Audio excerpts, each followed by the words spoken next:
Assalomu alaykum, hurmatli kanal kuzatuvchilari, biolog do'stlar.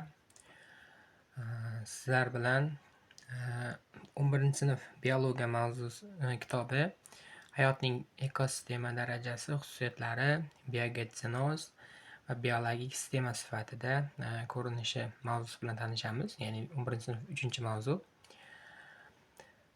Alloh taolo olayotgan videomizni siz uchun ham biz uchun ham manfaatli qilsin. Qo'ldan kelgancha sizlar bilan bugun mavzuga yoritib berishga harakat qilamiz. Unda boshladik. Xo'p, mavzuyimiz hayotning ekosistema darajasi xususiyatlari ekan. Biogetinoz biologik sistema sifatida namoyon bo'lish. Endi hop biz bu mavzuni to'liq tushunishimiz uchun eng birinchi navbatda mana bu atamani nima ekanligini bilishimiz kerak. Ya'ni biogetinoz atamasi. Hop, fanda har bir so'zni aytib o'tganimizdek o'zini ma'nosi bor. Biogetinoz degani yunon tilidan olingan bo'lib, yunonchadan olingan bo'lib, bios degani hayot. Hammamizga mashhur bo'lgan ge degani, ya'ni geo, yer degan ma'nolarni anglatadi. Endi shu so'zlar yig'ilib biogetinoz atamasini hosil qilgan. Biogetinoz atamasi yunon tilidan olingan. Endi biogetinoz deb nimaga aytiladi desak, biogetinoz deb. Hop.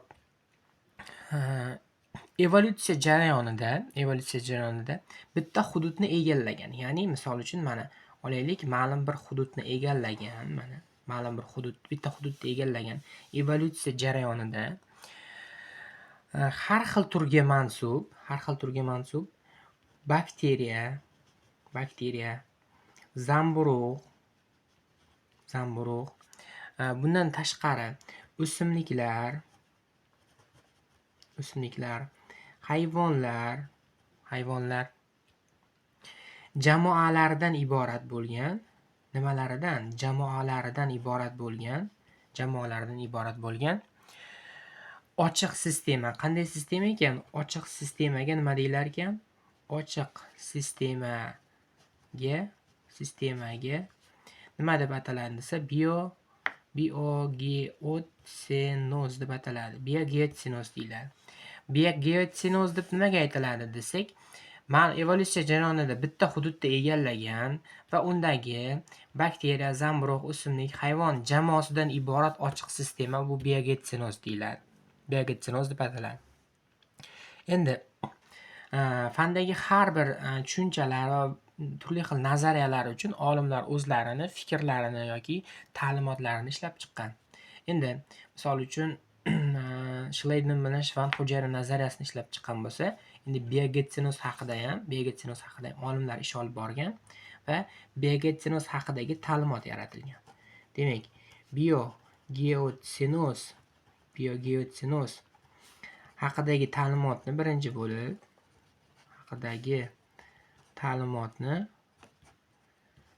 bo'lib kim tomonidan yaratilgan desa, Sukachev degan olim tomonidan fanga olib kirilgan, ya'ni yaratilgan. Endi demak, biogetinoz haqidagi ta'limot Sukachev degan olim tomonidan yaratilgan ekan. Xo'p. Biogetinoz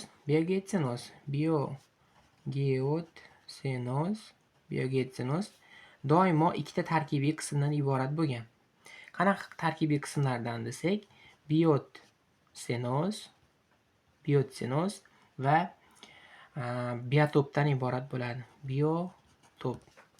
Demak, biogetinoz ikkita tarkibiy qismdan iborat ekan. Bu birinchi tarkibiy qismi bo'lsa, bu ikkinchi tarkibiy qismi. Biotop va biotenozdan iborat bo'ladi. Endi xo'p. Biotenuz nima? Ma'lum bir bitta hududdagi organizmlar jamoasi biogetinozmidi? Endi shu biogetsinoz ikkita qismdan iborat edi, biotop bilan biotenozdanmi? Endi biotenoz bu biogetinozning tirik qismi, ya'ni qaysi qismlari? Zamburug', o'simlik, hayvon va hokazolar. Bular biogetinozning biotsinoz qismi tarkibiy qismlari hisoblanadi. Demak, bularga nimalar kirar ekan?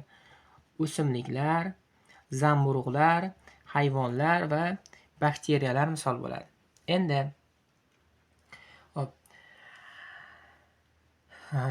biotopga esa biogetsinozning tirik organizmlardan tashqari hamma komponentlari, ya'ni mana ma'lum bir hudud dedikmi buni, bu hududdagi namlik, harorat va hokazo tuproq shu kabi omillar bu biotopning tarkibiy qismi hisoblanadi.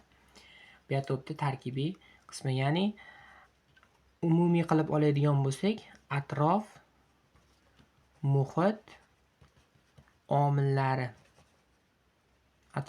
omillari misol bo'ladi. Endi hop, bu biogetsinozning qismlari va tuzilishi edi. Keyingi ma'lumotimiz biogeotsinoz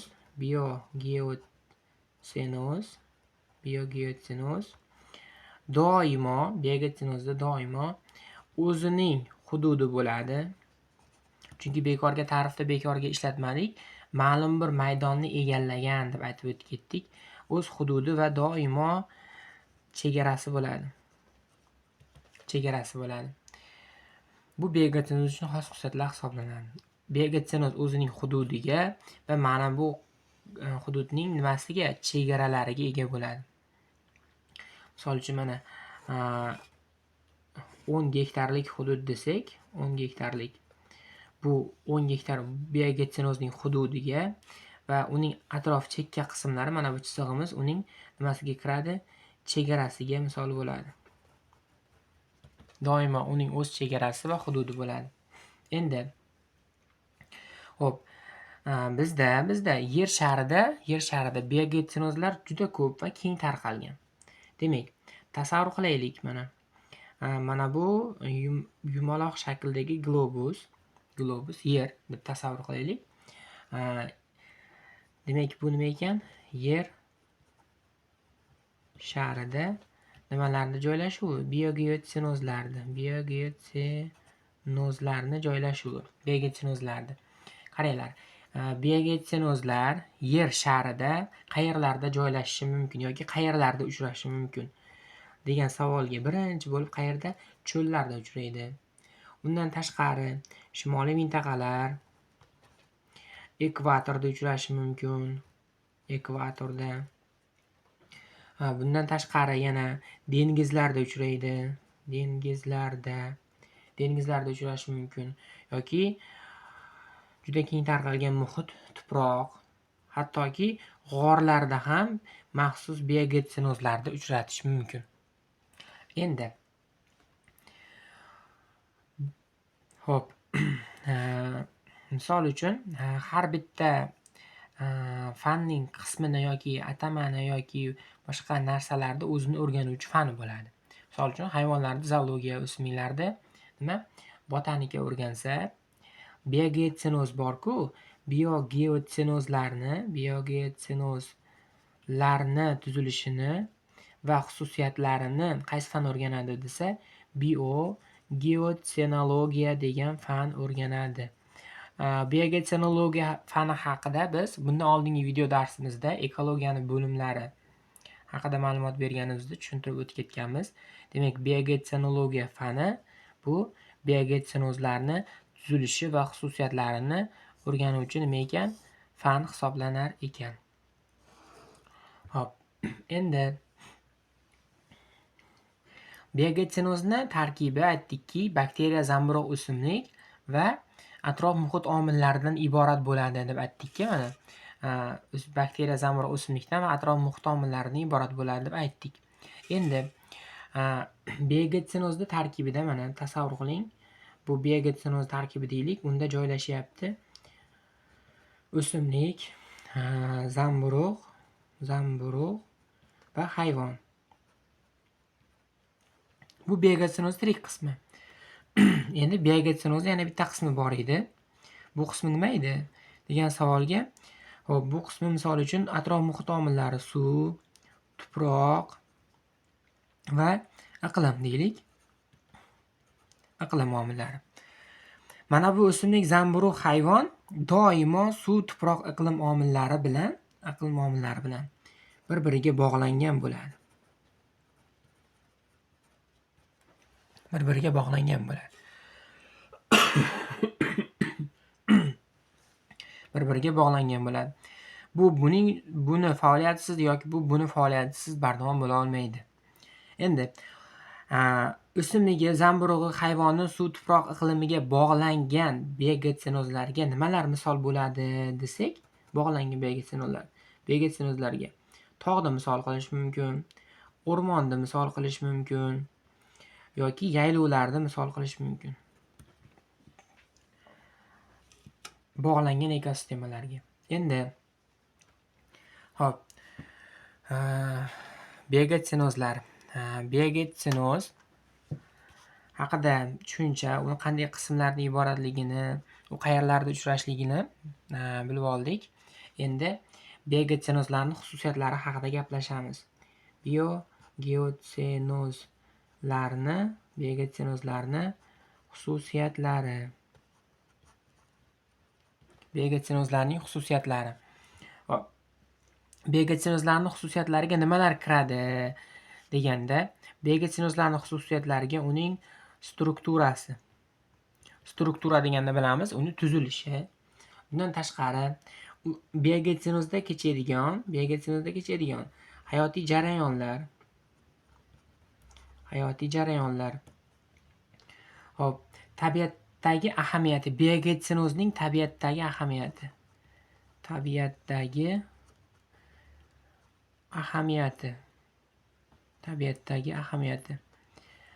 Shu kabi xususiyatlari biogetsinozning asosiy xususiyatlariga kiradi. Hop, biogetsinozning asosiy xususiyatlarini bilib oldik. Endi demak, biogetsinozning asosiy xususiyatlariga nimalar kirar ekan degan savolga qanday javob beramiz ekan?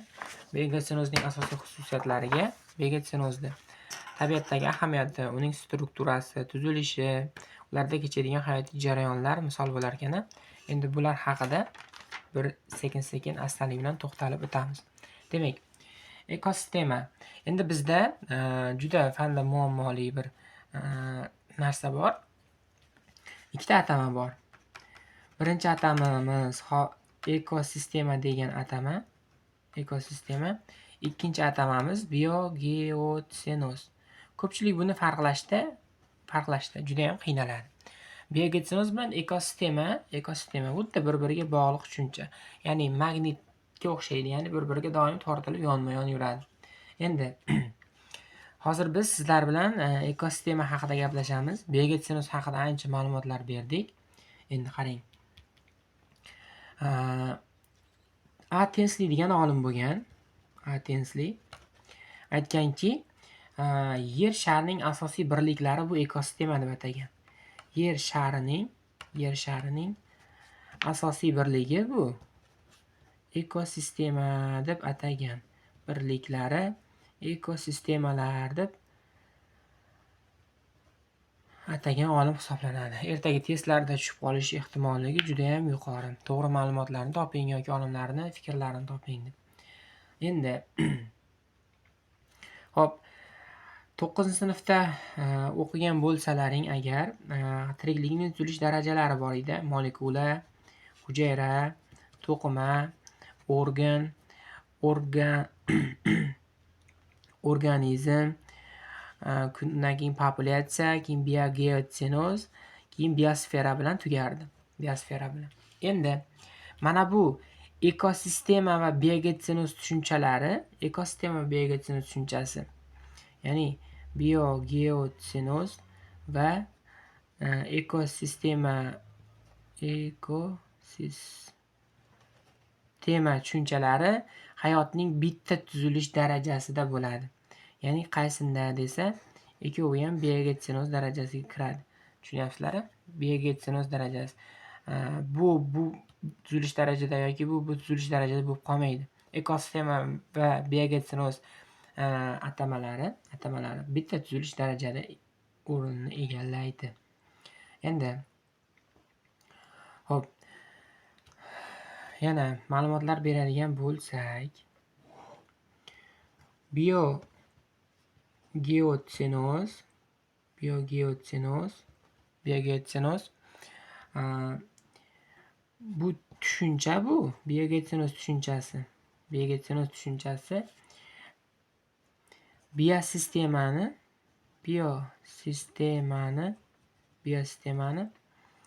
bitta aniq tarkibiy qismini ifodalaydi. Bitta aniq tarkibiy qismini ifodalaydi. Endi bizdagi ikkinchi tushunchamiz, ya'ni qaysi tushuncha deydigan bo'lsak, ekosistema tushunchasi biosistemani funksional holatini ifodalab beradi. Biosistemani qanday holatini? Funksional holatini ifodalab beradi. Demak, biosistema funksional holatini ifodalasa, biogeotsenoz esa biosistemani aniq tarkibiy qismini ifodalab beradi. Farqlar shunda. Demak, ikkovi ham biosistemani ifodalab bersa, bittasi aniq tarkibiy qismini, bittasi esa funksional tarkibiy qismini ifodalab beradi. Xo'p. Yaxshi. Endi biz hozir ikkita atamani bir-biriga solishtirib kelyapmiz. Biogeotsenoz va ekosistema. Bulardagi farqlar bor. Misol uchun, mana bu biogetsenozda boya aytdik, bitta hududda egallagan bo'ladi. Ya'ni nimasi bor desa, buni chegarasi bor. Nima? Chegarasi bor. Ekosistemada esa chegara yo'q. Cheksizlik bo'lishi mumkin. Endi juda xilma-xil bo'ladi bu ekosistemalar. Xilma-xillik yuqori. Keyin biogetsenozga nisbatan murakkabroq bo'ladi. Xo'p. O'lchami jihatdan ham, ya'ni hudud jihatidan ham farq qiladi. Hududi bo'yicha. Bu ekosistemaga xos xususiyatlar bo'ldi. Bu biogetsenozga xos xususiyatlar bo'ldi. Endi xo'p. Nom berish. Misol uchun, har qanday biogetsenozga nom berishimizda yoki ekosistemaga o'sha hududdagi eng ko'p tarqalgan turni nomiga qarab turib nom beriladi. Mana misol uchun aytaylik, nom berish. Nom berish qanday bo'ladi? Ya'ni qaysi turga nisbatan aytiladi desa, dominant turga nisbatan nom beriladi. Dominant turga nisbatan yoki dominant turga qarab desak ham bo'ladi. Mana misol uchun olaylik, bitta hudud, mana bu hududda faqatgina archa o'sadi. Archalar o'sadi mana. Juda ko'p miqdorda. Faqatgina archa o'sgan hududda bu hududga nom berishda faqatgina dominant turdan, ya'ni qaysi turdan desak, archaga nisbatan berib turib, bu yerda archazor o'rmon deb ataymiz. Archazor o'rmon. Endi archazor o'rmon bo'lgandan keyin dominant turga qarab turib nom berilyapti. Yoki yong'oqzor o'rmon va hokazo, yoki terak bilan qoplangan terakzor. Demak, dominant turga qarab turib nomlarni berishimiz mumkin. Endi hop, yana misol qilaydigan bo'lsak, ma'lumotlarimiz, bitta narsani esimizdan chiqarmasligimiz kerak. Har qanday biogeotsenozga ekosistema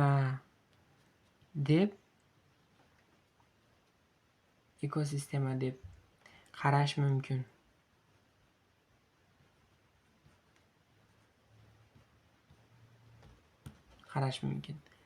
Lekin Lekin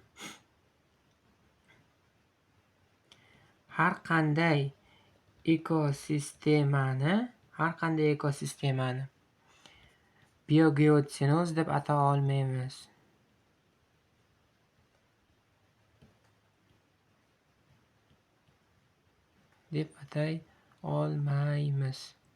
Biogeotsinoz deb atay olmaymiz. Xo'p. Endi biogeotsinozlarimiz haqida ma'lumotlarimiz yana. Biogetsinozlar hudud jihatdan yoki ekosistema hudud jihatdan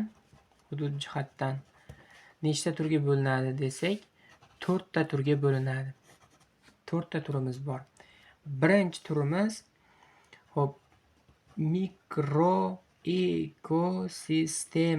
mikroekosistema. Keyingi turimiz mezoekosistema,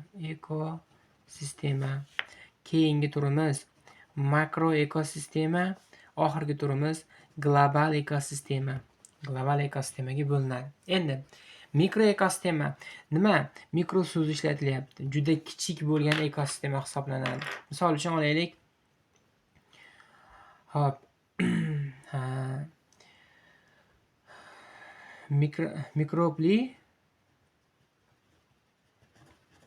Mikrobli suv tomchisi. Ya'ni mana kichkina tomchi deydigan bo'lsak, uni tarkibida millionlab nimalar bor?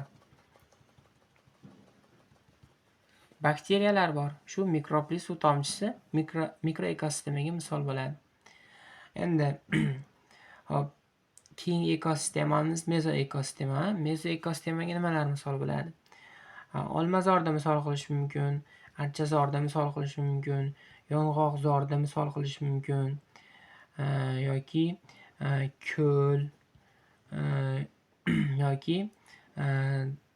ko'l yoki daryolarda misol qilsak bo'ladi. Endi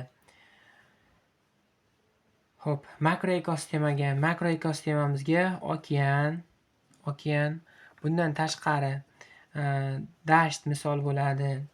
Dasht, tayga, tundra,